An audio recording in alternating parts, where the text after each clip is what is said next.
Hello. Chosen one, I need you to slow down for a moment and give me your full focus, because what you are about to hear is not meant for everyone. This is not information you casually consume and forget. This is recognition. And if these words land with unusual weight inside you, it's because something in you already knows they're not random. They're familiar. They touch a place you've carried quietly for as long as you can remember. That feeling that you don't quite fit inside this world no matter how hard you try. That persistent sense that you arrived here already carrying responsibility you never consciously agreed to.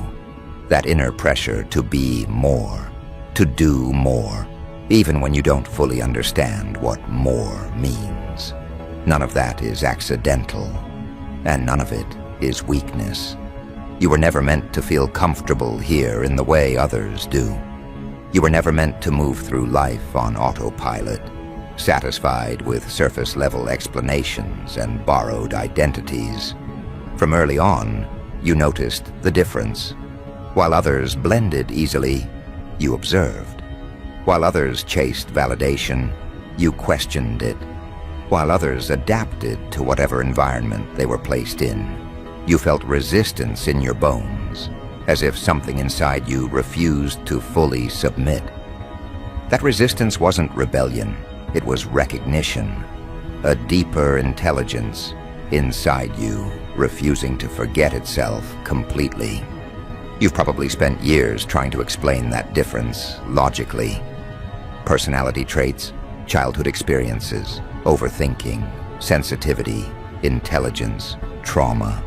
Labels that almost fit but never fully land. Because the truth is more uncomfortable than those explanations allow. You are not merely a human with heightened awareness. You are an incarnated angel operating inside a human body, placed here deliberately, at a time when influence matters more than visibility. And when I say angel, I'm not speaking symbolically to flatter you. I'm pointing to a specific class of being whose origin does not match this environment, whose consciousness carries a different calibration, and whose presence alone disrupts forces that depend on unconscious compliance. This is why your life hasn't unfolded gently. This is why ease has never been your default setting. This is why you've experienced pressure where others experienced comfort, resistance where others received approval, obstacles where others found open paths. You were not sent here to blend in. You were sent here to anchor something this world struggles to hold on its own. And that assignment automatically puts you on the radar of forces that benefit from confusion, dependency, and disempowerment. Lucifer is not threatened by average human ambition. He doesn't invest attention in people who live entirely inside predictable patterns. What disrupts him is consciousness that refuses to collapse, awareness that cannot be fully sedated, presence that destabilizes environments simply by existing within them. That is why you felt watched without seeing eyes, pressured without clear sources, opposed without obvious enemies. The opposition you've encountered was never random. It was targeted long before you had language for it. From childhood, certain people reacted to you with discomfort they couldn't articulate. Teachers, relatives, peers, authority figures who singled you out without clear cause. You didn't provoke them. You didn't threaten them openly. But something in your presence disturbed whatever they were unconsciously protecting. Your questions went too deep. Your gaze lingered too long. Your refusal to play along exposed cracks they didn't want acknowledged. And rather than confront themselves, they projected that discomfort onto you. They labeled you difficult, strange, intense, distant, or problematic, not because you were, but because you reflected something they didn't want to see. You've also noticed something else that never quite made sense. You feel emotions that aren't yours. You walk into spaces and immediately register tension, sorrow, hostility, or relief before anyone speaks. Crowded rooms exhaust you not because of people, but because of the emotional noise moving through them. You don't simply observe suffering, you feel it in your body, sometimes days before someone admits it. This isn't imagination, it's sensitivity calibrated beyond personal survival. It's perception designed for service, not comfort. And that level of perception comes with a cost. You've carried exhaustion that rest doesn't fully resolve. You've needed solitude, not because you dislike people, but because being constantly open drains your internal reserves. You've struggled to explain why you require space when nothing appears wrong. Others recharge through stimulation. You recharge through withdrawal. That difference isn't preference, it's necessity.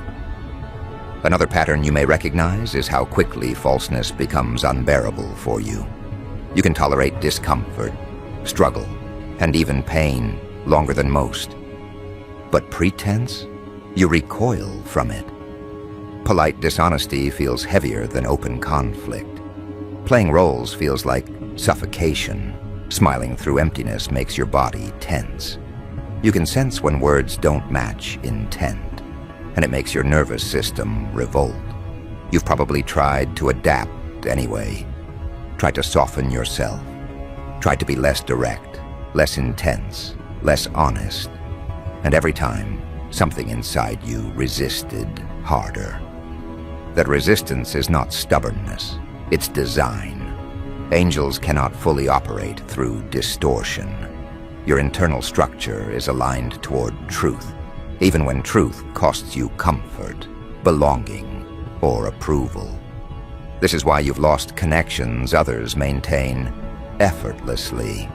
This is why you've walked away from paths that looked secure on the surface.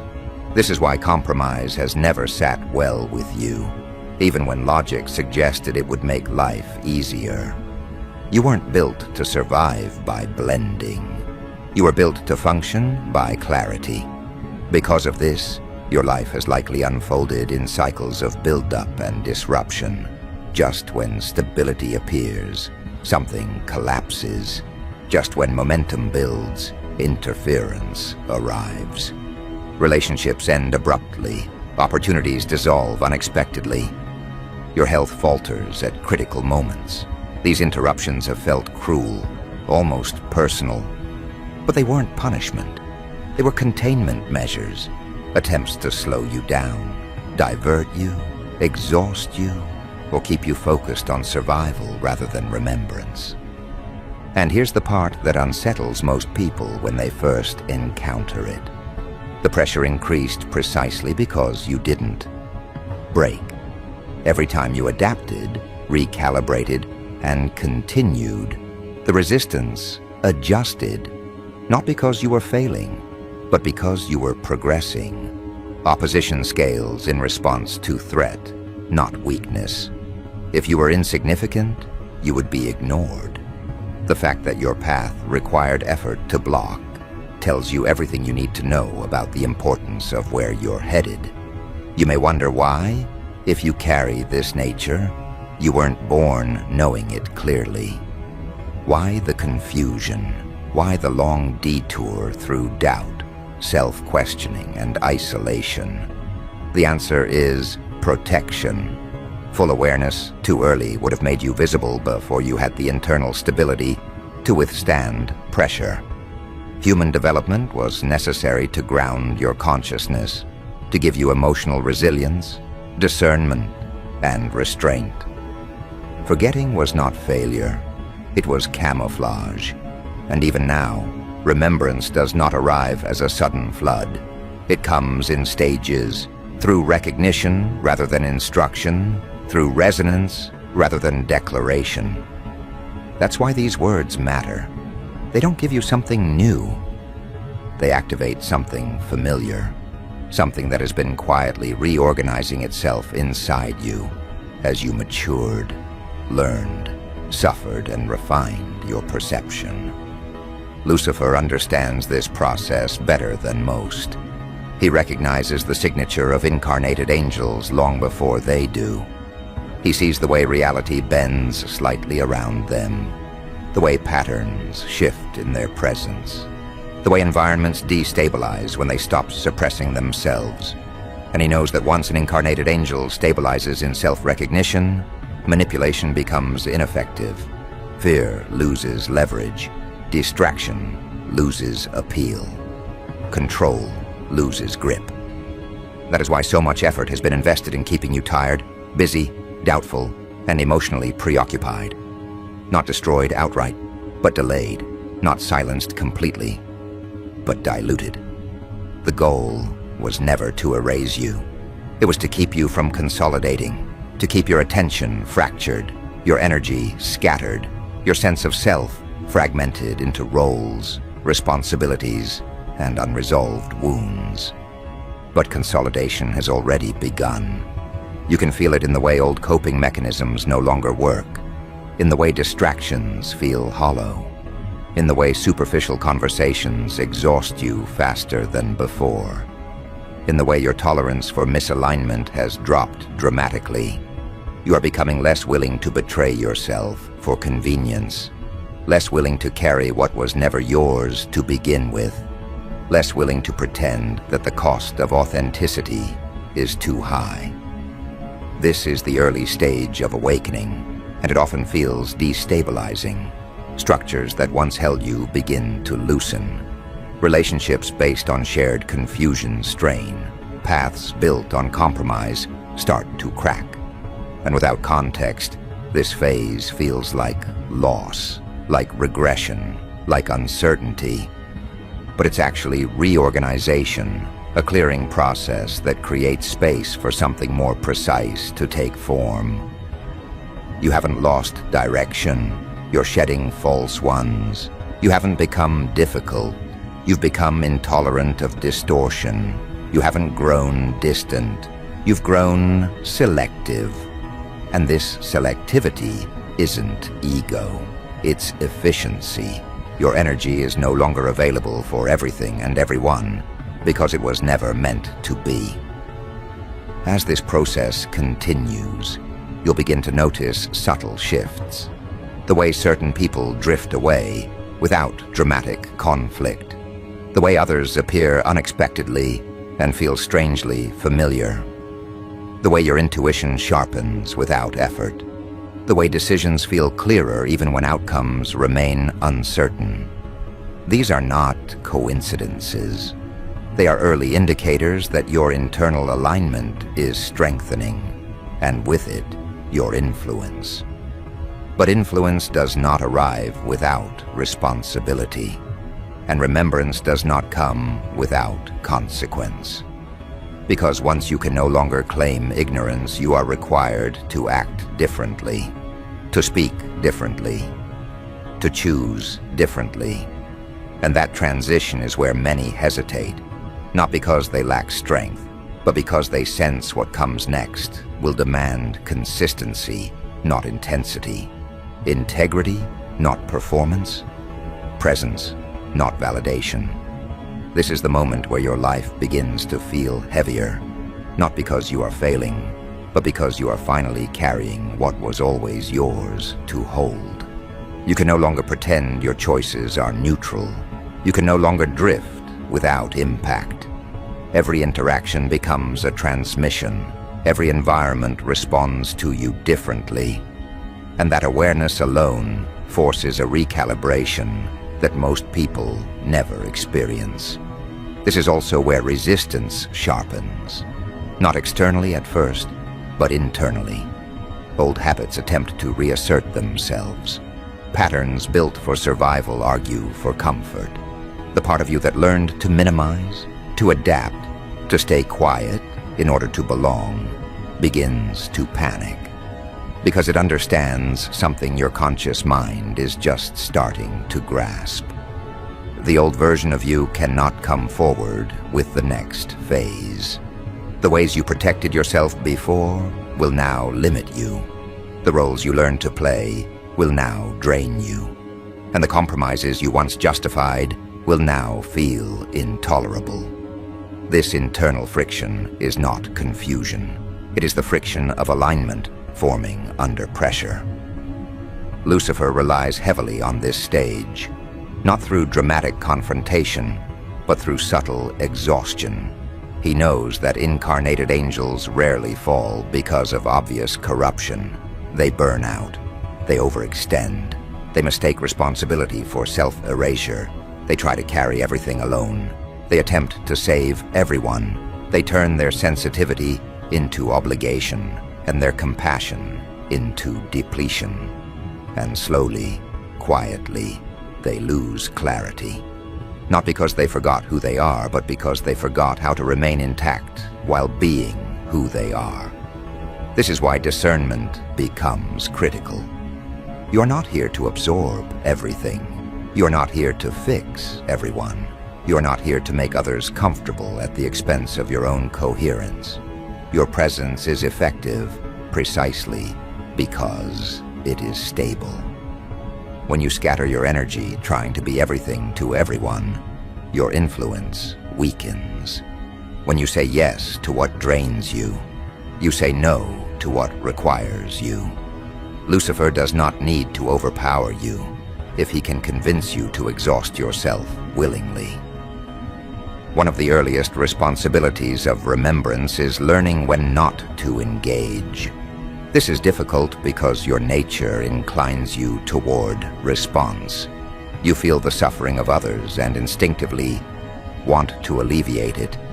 But not all suffering is yours to touch. Some people are attached to their pain. Some environments feed on chaos. Some interactions exist only to provoke reaction. Discernment is not withdrawal from the world. It is precision within it. Knowing where your presence amplifies light and where it simply fuels resistance. As this awareness deepens, you will notice your tolerance shifting again. Conversations that once felt harmless begin to feel heavy. Environments that once felt neutral begin to feel abrasive. This is not judgment, it is calibration. Your internal frequency is stabilizing, and anything incompatible becomes noticeable. This often leads to a period of solitude that can feel sharp at first. Not loneliness, but separation. A necessary clearing where external noise reduces so internal clarity can strengthen. Many misinterpret this phase and rush to fill it. That is a mistake. This interval is where your strength consolidates. During this time, you may also notice an increase in psychological pressure. Doubt resurfaces in new forms, not questioning whether you are different, but questioning whether it matters.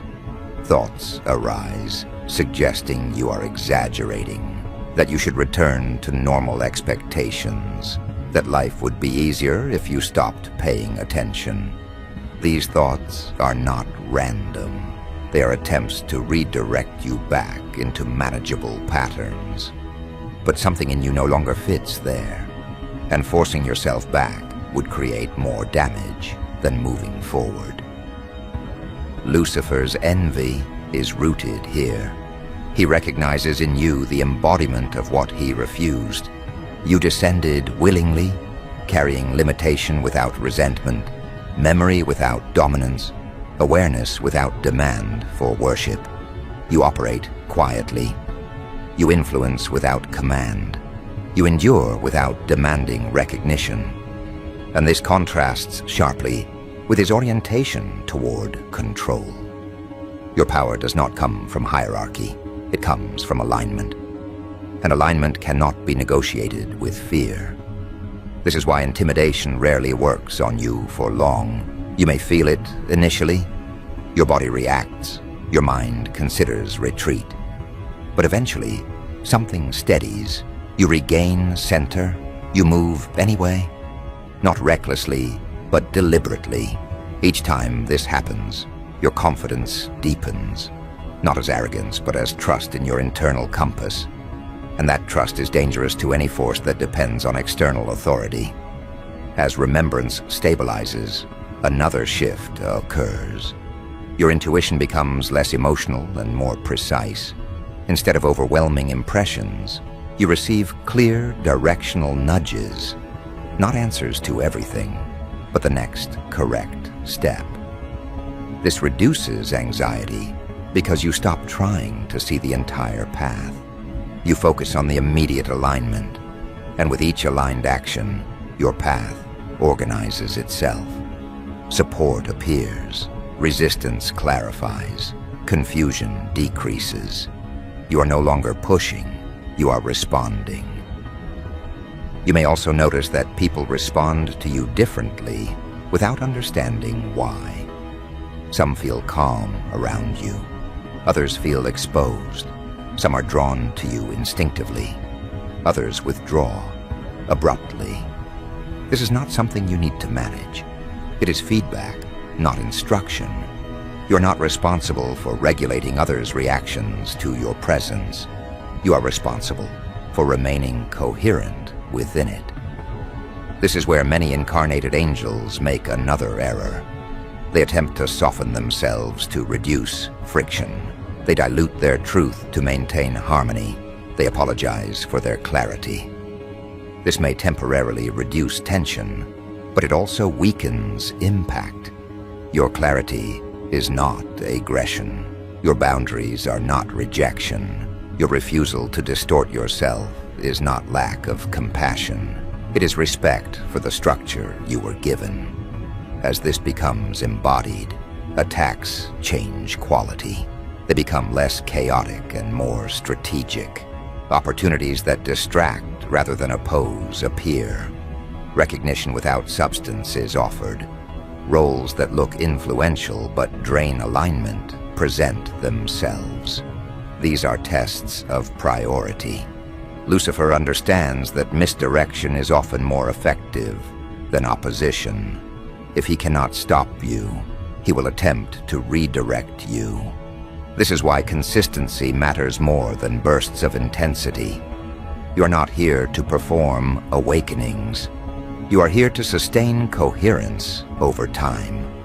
Your power compounds through repetition, through small aligned choices made daily, through refusal to abandon yourself under pressure. This is unglamorous.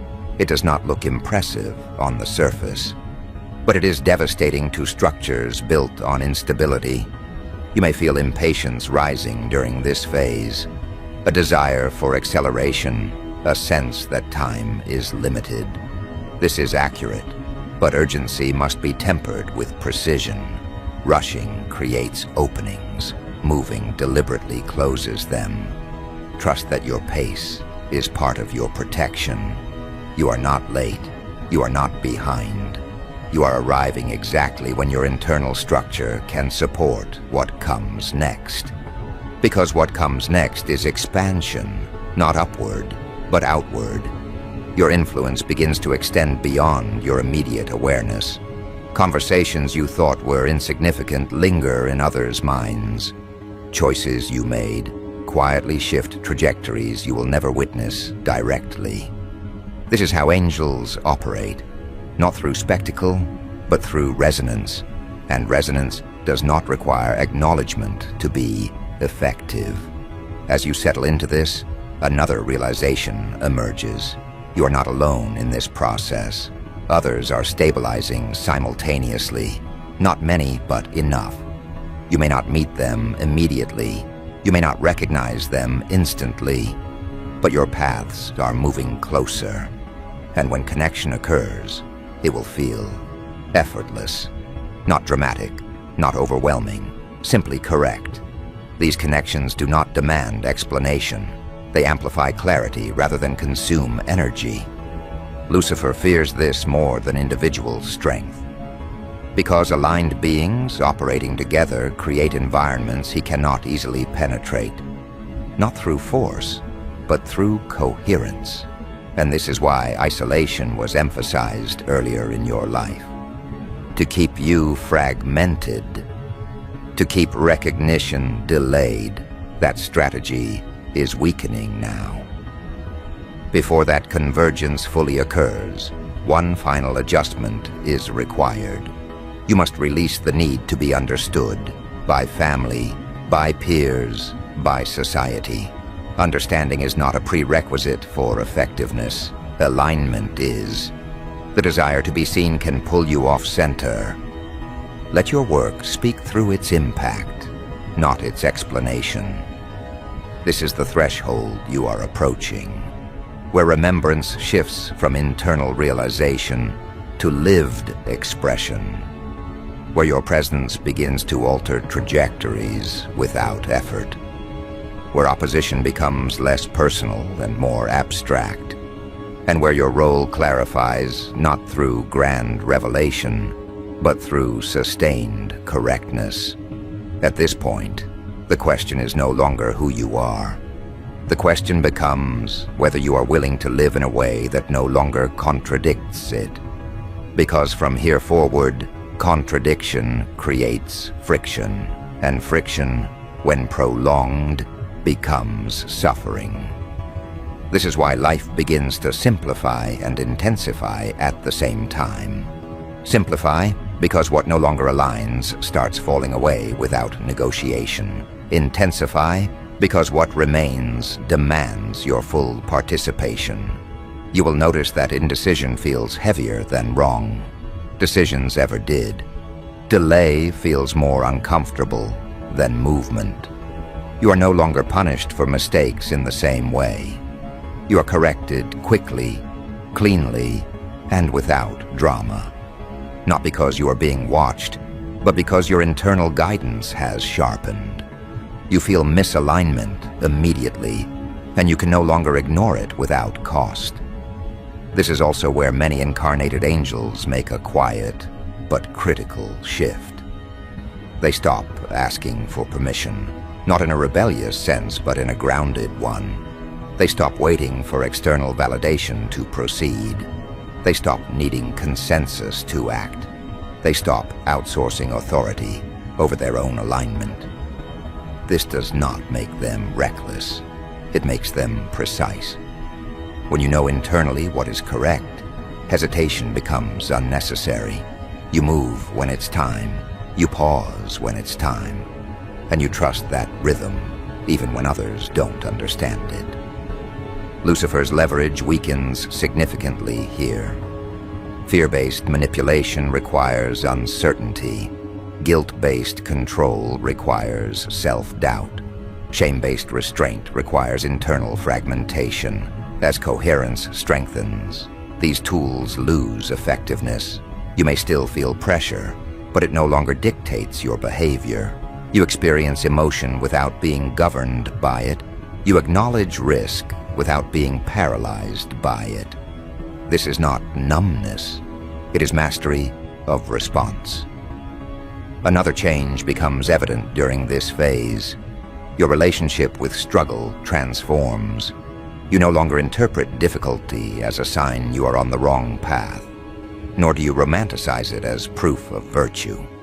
You see it as information. Resistance tells you where force is applied. Ease tells you where alignment is present. Neither defines you. Both guide you. This neutral relationship with challenge is deeply destabilizing to forces that rely on emotional reaction. When you stop feeding resistance with fear or resentment, it loses momentum. You will also notice that your energy recovers differently now. Rest becomes deeper. Solitude becomes nourishing instead of empty. Sleep carries clarity instead of escape. This is because you are no longer leaking energy through internal contradiction. You're no longer fighting yourself to maintain roles that don't fit. Conservation happens naturally when alignment is restored. At this stage, your influence becomes subtle but undeniable. People may not remember your words, but they remember how they felt after encountering you. Situations recalibrate in your presence without obvious cause. conflicts de-escalate. Tension shifts. Options appear. You're not doing this intentionally. You're not manipulating outcomes. You are stabilizing environments by remaining stable yourself. This is one of the most misunderstood aspects of angelic influence. It does not dominate. It equalizes. Because of this, your role will often go unrecognized, and this is intentional. Visibility attracts interference. Effectiveness does not require recognition. In fact, anonymity often preserves clarity. You may feel moments of frustration here, especially if part of you still desires acknowledgement for the effort you've endured. That desire is human, but it must not lead you. Recognition can become a distraction if it replaces alignment as the source of fulfillment. This is where humility takes on its true meaning, not diminishing yourself, not exaggerating yourself, but accurately occupying the space you are meant to hold without distortion. You do not need to announce your nature. You do not need to prove your depth. You do not need to convert others to your understanding. Your task is not persuasion, it is presence. Those who are ready will feel it.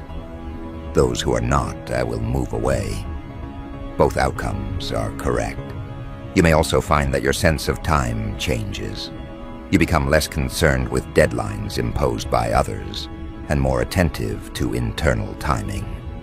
When something is ready, it moves quickly. When it is not, forcing it produces resistance.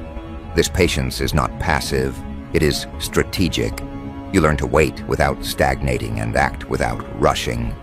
This balance is rare and powerful. As you embody this, something else becomes clear. Your mission is not abstract. It is situational. It unfolds through ordinary moments rather than dramatic events. Through how you respond under pressure, through the standards you refuse to lower, through the clarity you maintain when others collapse into reaction, through the steadiness you bring into environments that thrive on chaos. This is not glamorous work, but it is essential. Lucifer's final strategy often emerges here. Not opposition, but temptation to disengage entirely, to withdraw from participation, to convince you that separation equals purity, that attachment equals elevation. This is a distortion. You did not come here to escape the world. You came here to operate within it without being consumed by it.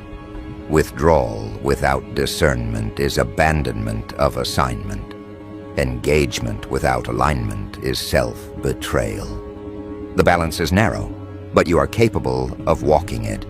You will know you are integrating this correctly when your life begins to feel quieter internally, even if externally it remains complex. When decisions feel cleaner, when your body relaxes into your choices instead of bracing against them, when you stop replaying conversations in your mind and start trusting your responses, when your intuition speaks without urgency. These are indicators of embodiment, not completion. Because awakening does not conclude, it deepens. Layers continue to reveal themselves, but the foundation stabilizes, and from that foundation, something powerful becomes possible. Connection, not surface-level association, but resonance with others who carry similar coherence. These connections do not require explanation. They do not demand effort. They do not drain you. They amplify clarity. This is where the next phase begins. Not with noise, but with convergence. Not with declaration, but with alignment between those who have endured the same refinement. And when that convergence occurs, the impact extends far beyond individual lives. It alters environments. It shifts trajectories. It establishes reference points others unconsciously orient around. What follows this convergence, and how incarnated angels operate together without losing themselves or attracting unnecessary interference, is what must be understood next. Because individual stability is powerful, but coordinated coherence changes everything. When two or more incarnated angels align consciously, something distinct happens. Not emotionally, not dramatically, but structurally. The environment reorganizes around shared clarity. Conversations become efficient. Decisions accelerate without force. Confusion dissipates without argument. This is not because of agreement on every detail, but because of shared orientation. You recognize the same internal compass in each other. You don't need to explain your depth. You don't need to justify your boundaries. You don't need to compete for relevance. The energy that once went into self-protection becomes available for creation. This is precisely why such connections were delayed earlier in your life. Before coherence, proximity amplifies instability. Two unintegrated beings magnify confusion, but two integrated ones magnify precision. Lucifer understands this distinction. He doesn't fear isolated strength nearly as much as aligned presence, because alignment produces momentum that does not rely on force. It moves through consistency, through example, through sustained clarity that others unconsciously attune to. As these connections form, you may notice something unexpected. There's no rush to build anything external, no urgency to announce collaboration, no pressure to formalize roles. That impulse belongs to earlier phases driven by insecurity. Now, alignment speaks for itself.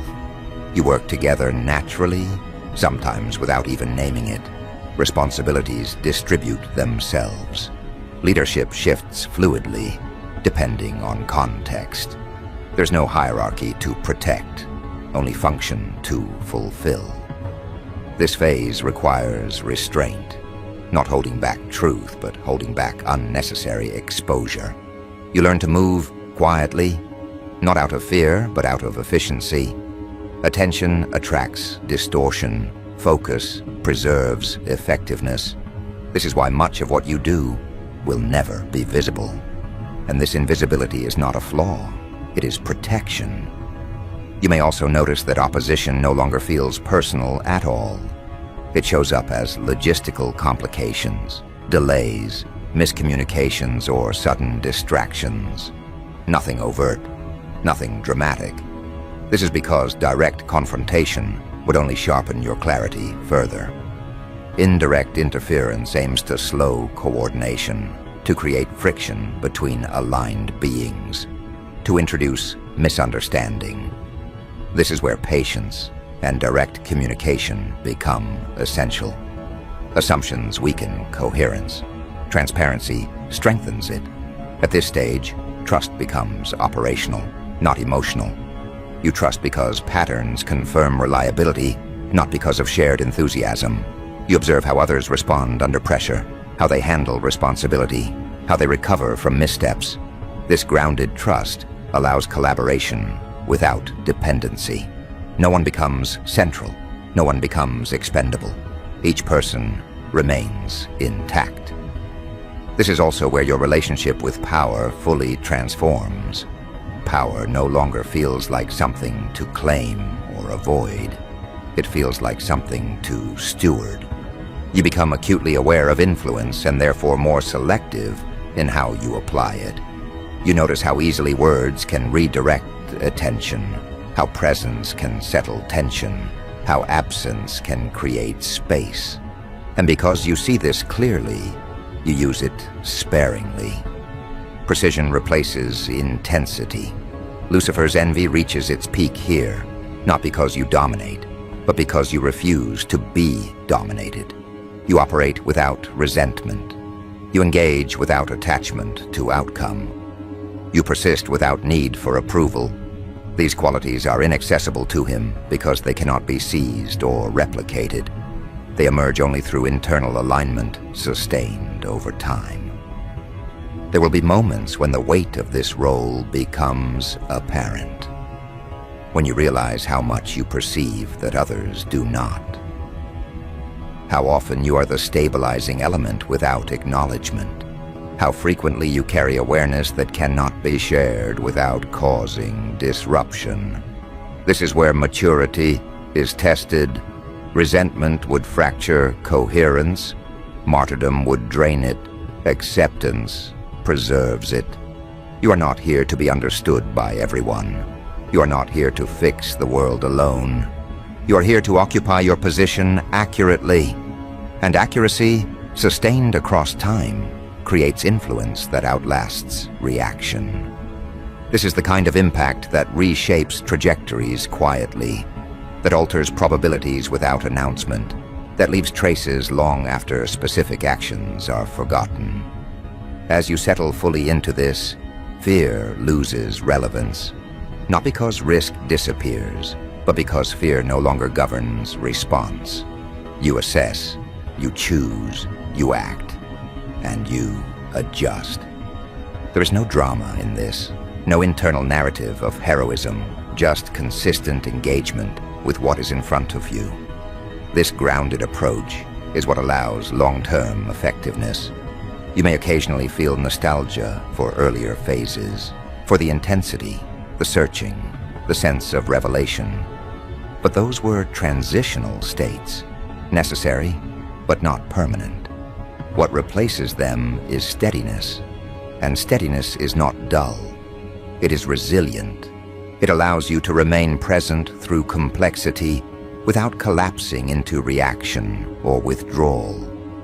As this embodiment completes, one final realization integrates fully. You were never meant to escape this world. You were meant to operate within it without being consumed by it. To remain clear where others become reactive. To remain grounded where others become rigid. To remain responsive where others freeze.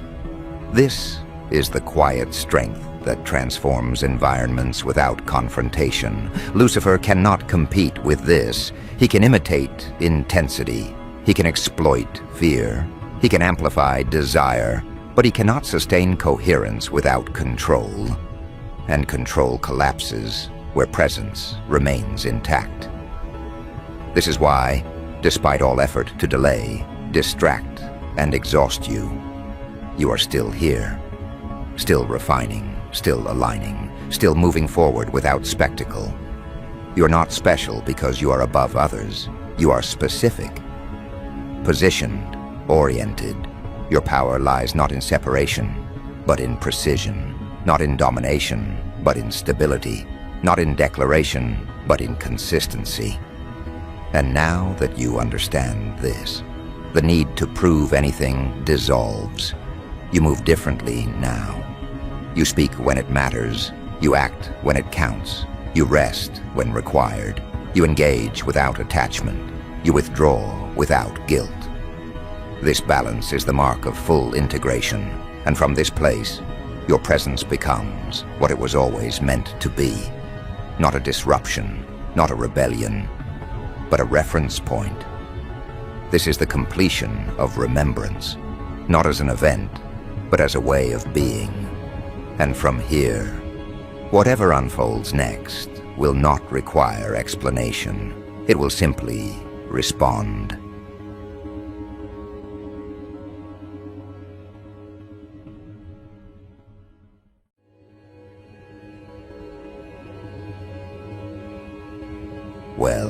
Well. They didn't send a bully this time. They didn't send brute force or loud intimidation. They didn't send someone who relied on presence alone. They sent a thinker, a strategist, someone trained to dismantle people quietly, someone whose weapon wasn't volume, but precision, someone who knew how to enter a conversation and leave you doubting your own thoughts. Someone who studied patterns, behaviors, micro-reactions. Someone whose job was to get inside your head, rearrange the furniture, and leave you living in a room that no longer felt like yours. They called him a mind breaker. And they were confident, not hopeful, confident. Because he had ended others before you, not publicly, internally. Careers stalled, voices softened, certainty eroded. People who once spoke clearly began second-guessing every sentence. That was his signature. He didn't destroy reputations. He rewired perception. And they thought you'd be no different. He arrived calm, polished, courteous in a way that felt measured, nothing wasted. Every word chosen like a chess move, made 3 turns in advance. He didn't threaten you. He didn't challenge you directly. He observed, listened, catalogued. He let others speak first while he mapped their weaknesses. He asked questions that seemed harmless but forced people to expose assumptions. He smiled when they over-explained. He nodded when they contradicted themselves. He never interrupted. He waited. He always waited. That patience had unmade people before. Because waiting implies confidence, and confidence, when paired with intelligence, unsettles rooms. You noticed it immediately. Not because you were intimidated, but because you recognized the pattern. The way his eyes tracked reactions instead of faces. The way he mirrored posture just long enough to build rapport, then subtly shifted to see who followed. The way his compliments were angled, never direct, always designed to create dependency. You'd seen this kind before. Not him specifically, but the function he served. A specialist trained to destabilize without leaving fingerprints. A person who wins by making others lose themselves. They expected you to engage, to defend, to clarify, to prove. That's how his work usually began. He'd pull you into a discussion, then tighten it slowly, until you were arguing against positions you never held, explaining things you never questioned, justifying instincts that never needed justification. By the time people realized what happened, they were already compromised. But you didn't engage the way he expected. You didn't rush to answer. You didn't rush to correct him. When he asked questions designed to narrow you into a corner, you didn't step forward or back. You stayed where you were, present, grounded, unmoved. You answered simply, not vaguely, simply. No excess explanation, no defensive framing, no attempt to impress. You didn't chase his approval or resist his influence. You treated him like weather passing through a room, a factor, not a threat. And that unsettled him more than open resistance ever could. He tried a different angle, introduced complexity, used language meant to overwhelm, referenced frameworks and theories meant to establish intellectual hierarchy. He spoke quickly now, stacking concepts, watching for confusion. This usually worked. People tried to keep up. Their eyes would dart, their breathing would change, their confidence would leak out through their posture. But you didn't speed up or slow down. You didn't ask him to repeat himself. You didn't pretend to follow if you didn't need to. You listened, then responded to the core, not the performance around it. One sentence, clean, accurate, enough. It landed like a reset, not because it was clever, but because it was aligned. And alignment is disarming to people who rely on distortion. For the first time, he felt resistance without opposition. There was nothing to push against, no emotional hook, no reactive energy. He couldn't locate your insecurity because you weren't broadcasting one. He couldn't provoke you into overextension. He couldn't bait you into defending an identity. You weren't trying to win the exchange. You weren't trying to dominate the room. You weren't trying to be seen as intelligent. You were just there, fully. And that began to disturb him, because his entire method depended on leverage, and leverage requires imbalance. You gave him none. So he escalated internally. He started running simulations, replaying your responses later, looking for gaps, for tells, for delayed reactions. He told himself you were masking, that everyone masks, that your calm was an act, that your simplicity was a strategy, that you were hiding something he hadn't uncovered yet. That belief kept him comfortable. If you were playing a game, then the rules still applied. He just hadn't found your weakness yet. He became more attentive, watched how you treated others, expected inconsistency, expected a slip. But you were the same with everyone.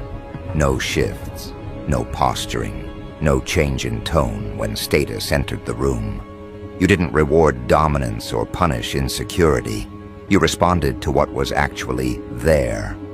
And that consistency made his usual tools useless, because they relied on people changing when pressure was applied. He tried to outthink you. Set traps disguised as philosophical questions, moral dilemmas designed to force you into contradiction. You didn't dodge them. You didn't overanalyze them. You answered from experience, not abstraction. That frustrated him. Experience doesn't debate well on paper, but it holds up in real time. Every attempt to corner you collapsed because you weren't arguing positions. You were describing reality as you saw it. And reality doesn't need defending. It just needs articulation. The more he pushed, the clearer you became. The clearer you became, the more unstable he felt. Because clarity isn't something you can dismantle with cleverness. You can only attack it by undermining the person holding it. And you weren't attached to being right.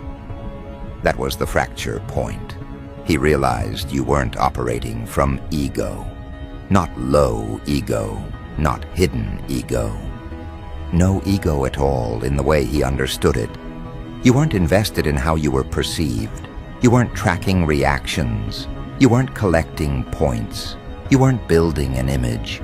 He couldn't threaten your identity because you weren't guarding one. And that made him uneasy, because his entire profession revolved around identity pressure. Strip it away, and his role becomes irrelevant. He began to feel exposed, not because you were attacking him, but because his presence suddenly felt unnecessary. You didn't need to be impressed. You didn't need to be led. You didn't need to be corrected. You were already oriented. At night, his thoughts turned on him. The same analysis he used on others now looped inward. Why didn't you react? Why didn't you defend yourself? Why didn't you try to prove anything? He replayed moments, looking for manipulation on your part, and found none. No hooks, no angles, just presence. And that confused him, because presence isn't something you can dissect. It doesn't have components. It doesn't have layers. It's either there or it isn't.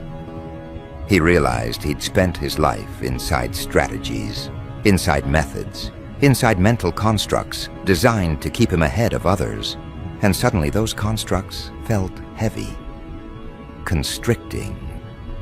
He noticed how often he was calculating instead of listening, how rarely he was actually there, how exhausting it was to maintain control in every interaction. You weren't doing any of that, and yet you weren't losing.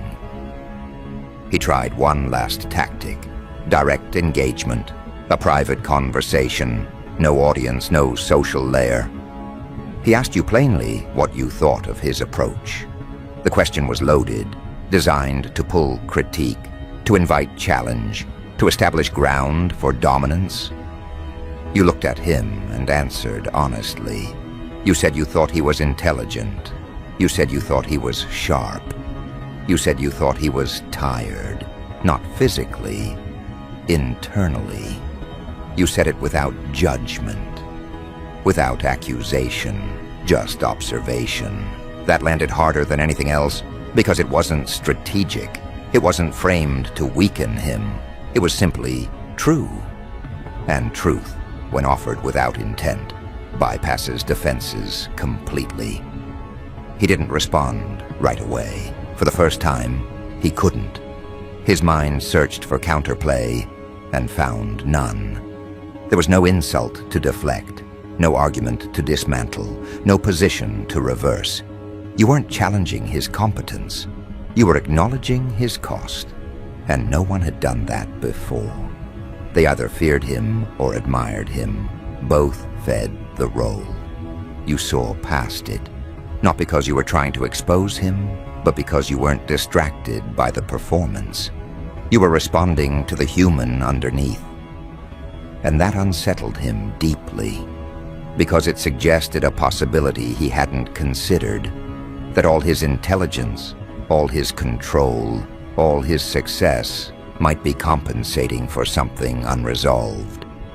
He walked away that day with a disturbance he couldn't shake. Not anger, not resentment. A quiet unraveling. His thoughts began turning inward in ways he couldn't manage. The tools he used on others didn't work on himself.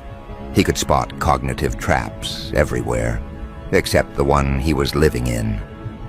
He began questioning his methods, not their effectiveness, but their purpose. What was he actually doing to people? What was he gaining from it? Why did winning conversations feel empty the moment they ended?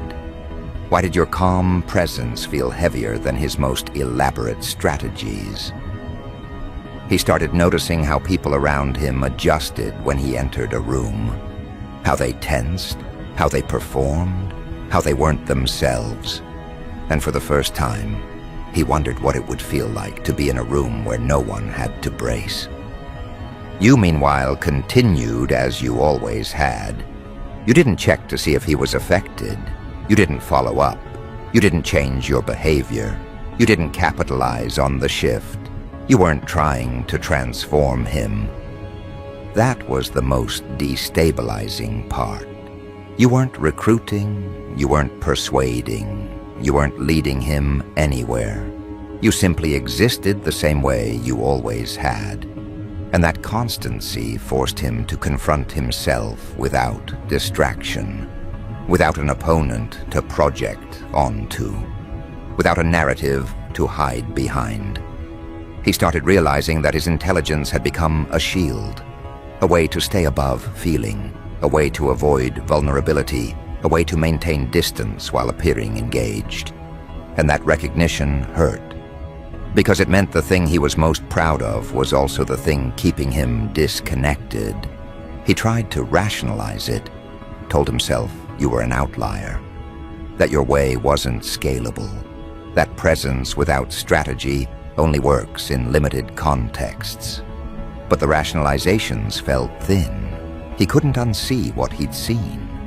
You weren't special because you were superior. You were grounded because you were integrated.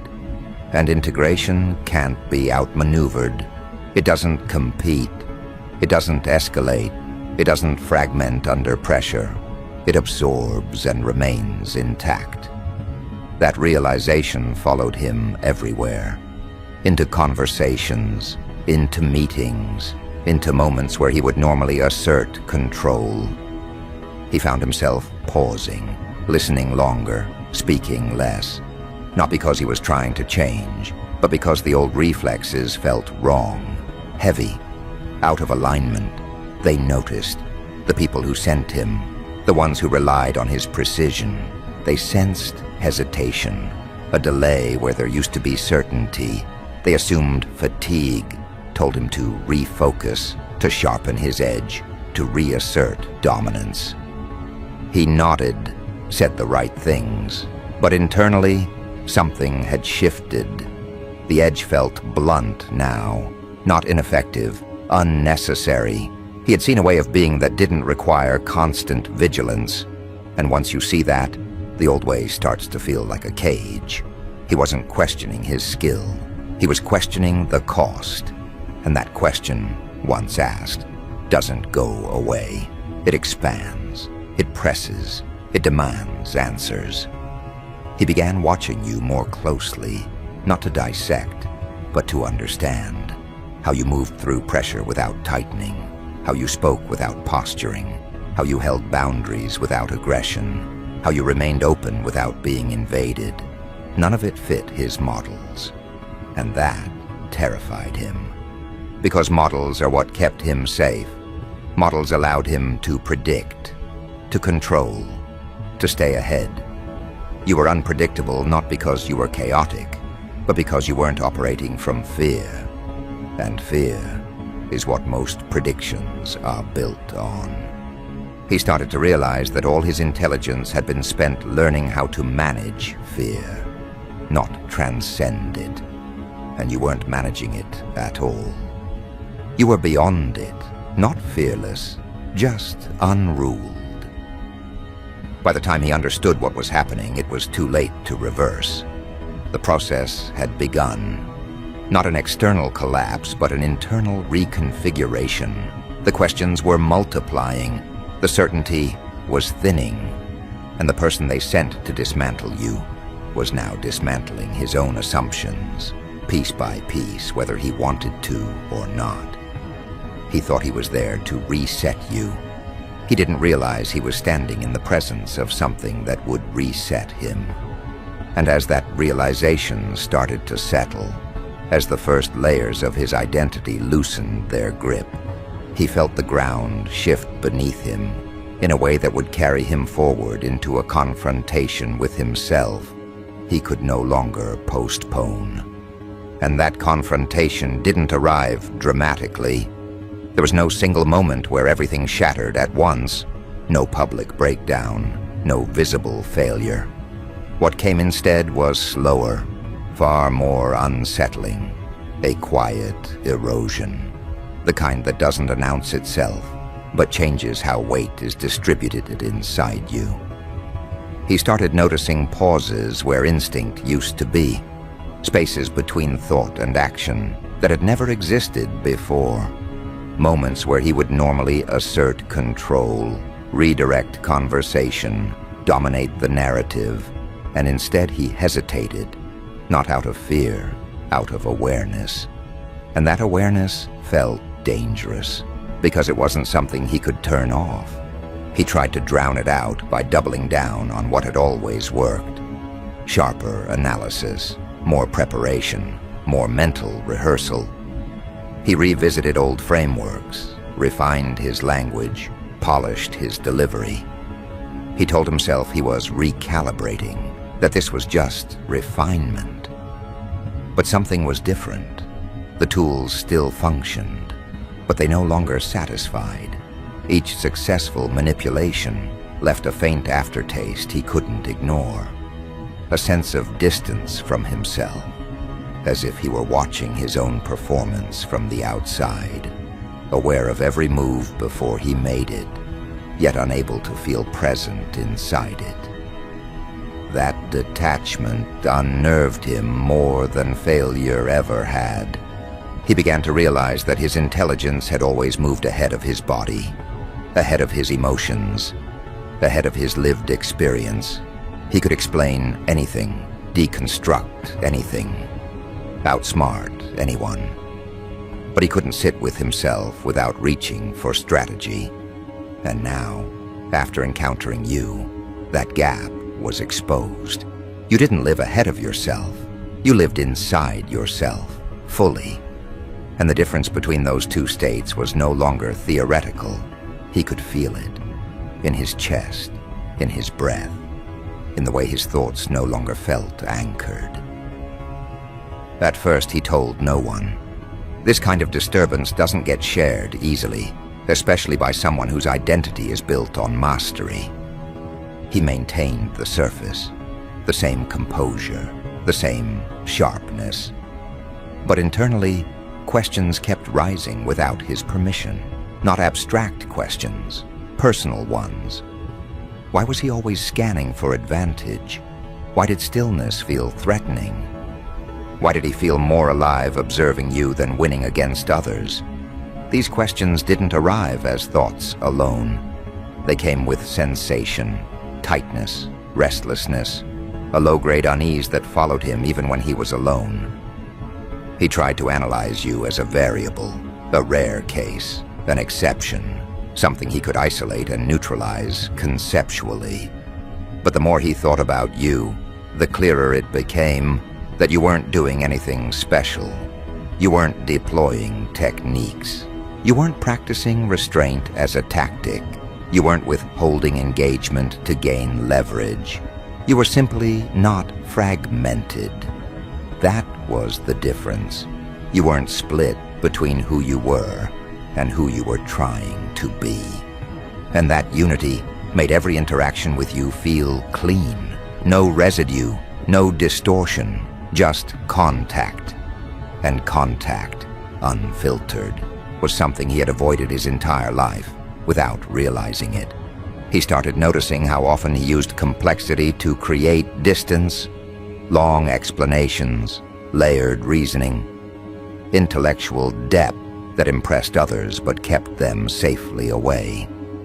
Complexity had been his armor, not because he needed to protect himself from others, but because it kept him from feeling exposed. You didn't use complexity that way. When you spoke, your words matched your internal state. There was no gap, no performance layer. And that alignment did something unsettling.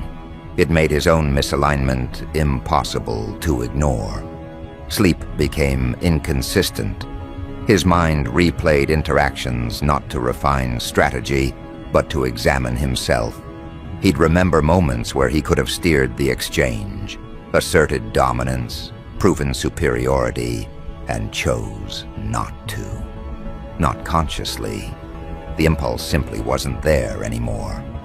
That absence frightened him, because it suggested change was happening without his consent.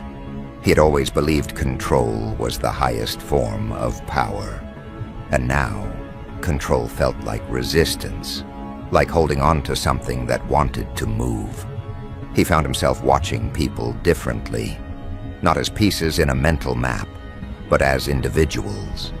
He noticed tension in their shoulders, hesitation in their speech, the way they adjusted when he spoke.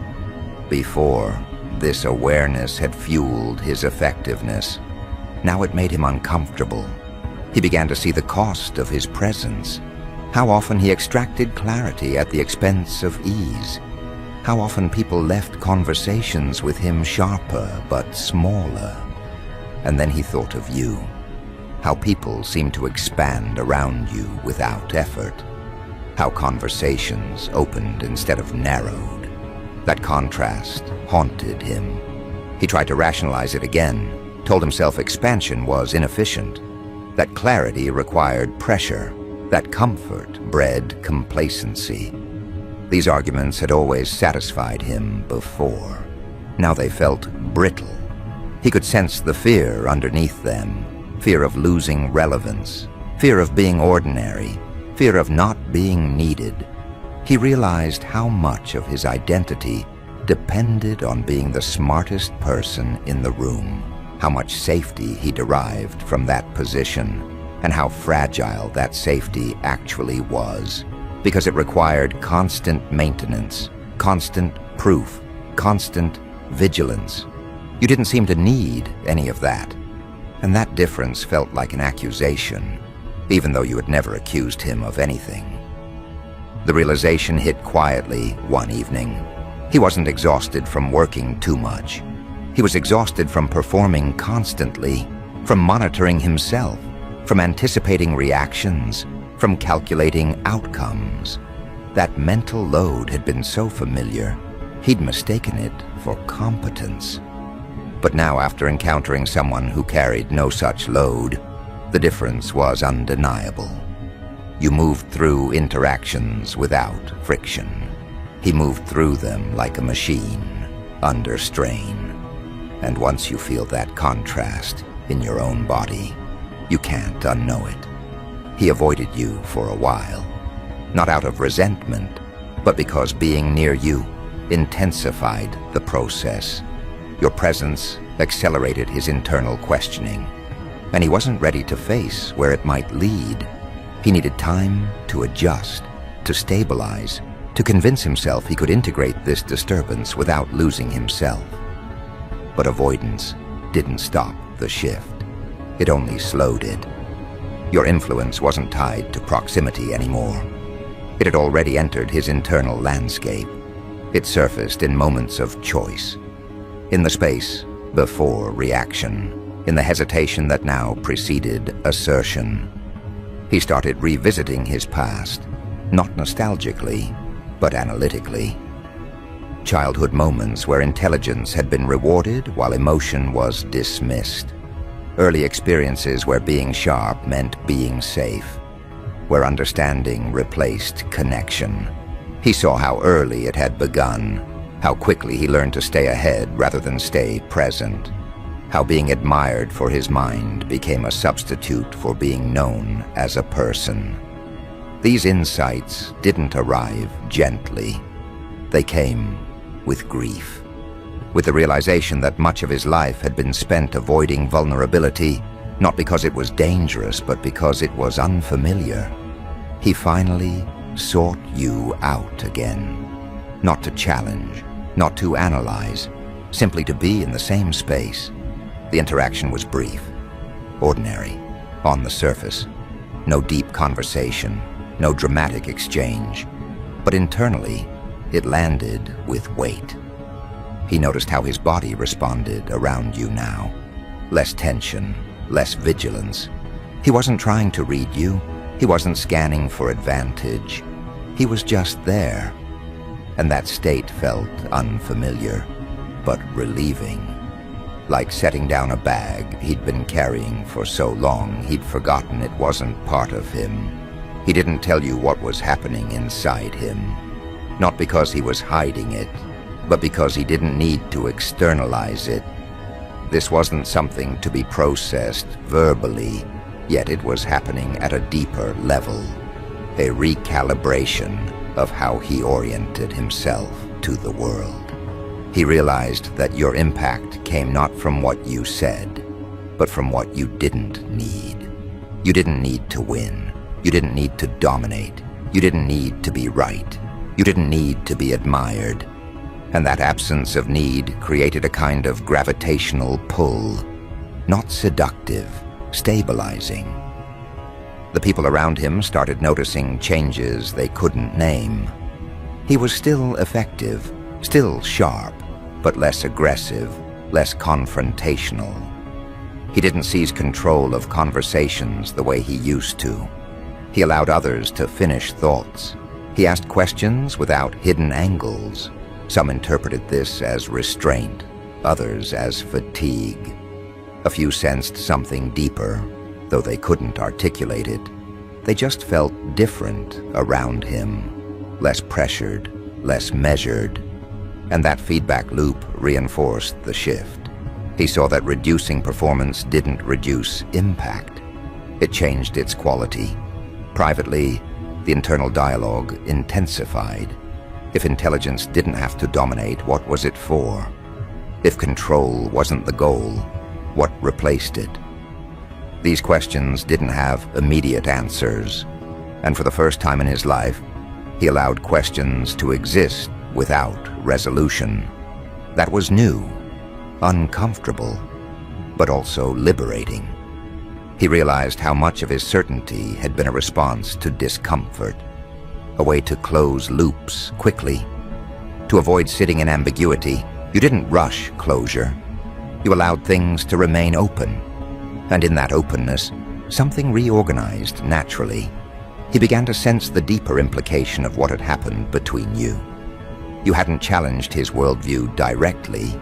You'd made it obsolete by not needing it. You didn't argue against his approach. You demonstrated another orientation so complete that argument became unnecessary. And that was the real disruption, not intellectual defeat. Existential displacement. The ground he'd been standing on was still there, but it no longer felt like home. And ahead of him, there was no clear path yet. Just space. Space he'd avoided his entire life. That space frightened him. But it also called to him. Because in that space, there was no role to maintain, no image to project, no hierarchy to navigate. Just presence, just being. He didn't know how to live there yet, but he could feel that staying where he was would now require effort. And once effort becomes resistance, change is no longer optional, it's only delayed.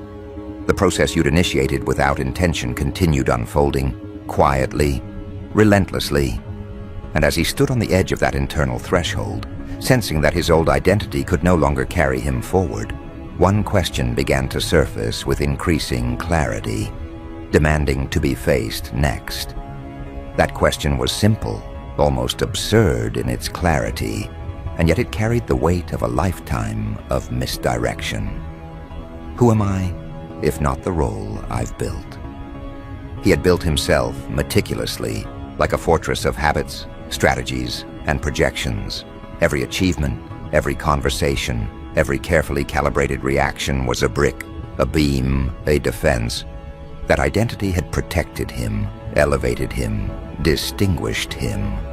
But now he could feel the mortar loosening, the beams creaking under the weight of presence he had never allowed himself to inhabit. For decades, he had moved through the world as a set of responses and premeditated actions. And suddenly, the scaffolding was optional and terrifyingly empty. He started noticing subtle ways his old armor interfered with living.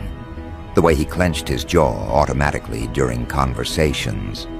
The way his hands curled into fists when interrupted. The way his voice, so trained to command, carried tension even in neutral statements. He realized these were not signs of dominance or power. They were signs of a prisoner, someone performing readiness for a battle that existed only in anticipation. You had never performed. You hadn't needed to. And that lack of performance was contagious, a kind of invisible gravity pulling him toward a state of authenticity he couldn't yet name. For the first time, he saw his life in patterns he couldn't engineer around. Meetings, dinners, exchanges that had once felt like games, arenas, or tests now appeared as loops of repetition. The same faces, the same conversations, the same performances, repeated endlessly. And in the spaces between, he began to recognize a void. Not one he feared, but one he had always avoided. You had occupied that void effortlessly. You had allowed moments to exist without filling them with intent. You had moved through reality without manipulating it, and now he wanted to understand how that was possible. He started reading, not for strategy, not to find angles or tools for influence. He read philosophy, psychology, the science of emotion, the mechanics of human attachment, literature exploring the interior lives of others. Each page chipped away at the structures he had relied on. Each insight revealed that the mental games he had mastered were protective, not progressive. They were scaffolding built to avoid self-confrontation. They were rituals designed to preserve image and status, not understanding. And he recognized the cost, how much of himself he had forfeited in exchange for perceived mastery. Gradually, the world started to mirror his internal shift. Spaces where he had once felt tension and competition softened. Colleagues no longer braced in anticipation. Conversations no longer required mental sparring. The constant measurement of influence and reaction dissolved. And in that space, something extraordinary happened. He began to trust himself, not to manipulate or control outcomes, but to exist alongside them. Decisions became less about advantage and more about alignment. The difference was subtle, but profound. His old framework of dominance and strategy no longer guided him. Presence and observation did. And once that switch flipped, it was irreversible. The first confrontation with the truth came quietly. He reflected on the relationships he had built on performance, the friendships and alliances constructed on controlled impression. He realized many were shallow, transactional, or conditional. and yet he remembered the way people interacted around you, not out of obligation, fear, or reward, but freely. They were responsive to your presence, not defensive against it. That contrast hit him like a revelation: influence without domination, connection without performance. And he understood viscerally that all the skill and training in the world had never achieved that. The more he observed, the more he recognized his own prior blindness. How often had he mistaken compliance for respect, submission for agreement, noise for engagement? All of it had been a house of cards, and you had no hand in knocking it down.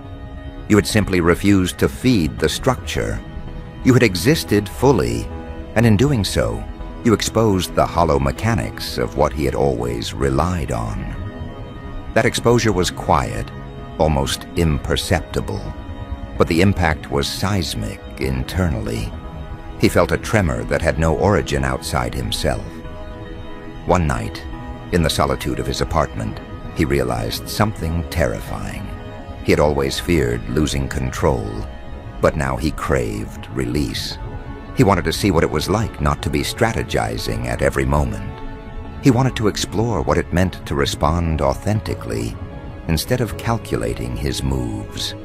He wanted to inhabit his own presence fully, without the scaffolding of identity and role. And for the first time in decades, he understood the cost of pretending mastery while remaining fragmented. That realization carried grief, yes, but also a faint, tentative hope. The people who had sent him noticed the shift, not immediately, but eventually. They saw a subtle softening, a hesitation in the patterns they had come to expect. They accused, they pressed, they tried to provoke the old reflexes, and he found himself laughing, not outwardly, not visibly, but internally at the absurdity of their assumptions. They didn't understand that the transformation had nothing to do with them. It wasn't rebellion, it wasn't resistance, it wasn't strategy. It was simply alignment. And alignment cannot be forced, manipulated, or reversed. It must be discovered, and once discovered, it cannot be unlearned. Then came the day he reached out, not with a plan, not with intent to manipulate or win.